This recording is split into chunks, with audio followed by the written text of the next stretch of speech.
बिस्मिल्लाहिर्रहमानिर्रहीम। अस्सलाम वालेकुम फ्रेंड्स, मैं हूं काशिफ बिलाल और आप देख रहे हैं मेरे YouTube channel Kashif Bilal vehicles. Friends, आज की वीडियो में मैं आपके लिए एक और 125 लेके आया हूं जो कि 2016 मॉडल है। कलर इसका ब्लैक है। रजिस्ट्रेशन इसकी कराची से हुई कड़ी है, कराची का इसका नंबर है।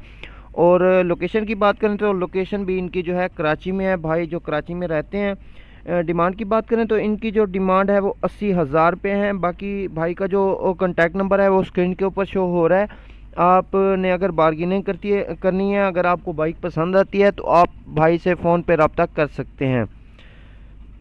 तो हम सिर्फ आपको इन्फॉर्मेशन के लिए वीडियो बनाते हैं। बाकी अगर आप बाइक वाकई में ख़रीदना चाहते हैं, आपको बाइक पसंद आती है, तो इसकी बार्गेनिंग और रेट और इसके डॉक्यूमेंट्स वगैरह ओरिजिनल लोकल ये आप खुद ही तसल्ली कर लेंगे। आपको पता है कि हम आपकी सहूलत के लिए सिर्फ वीडियो बनाते हैं।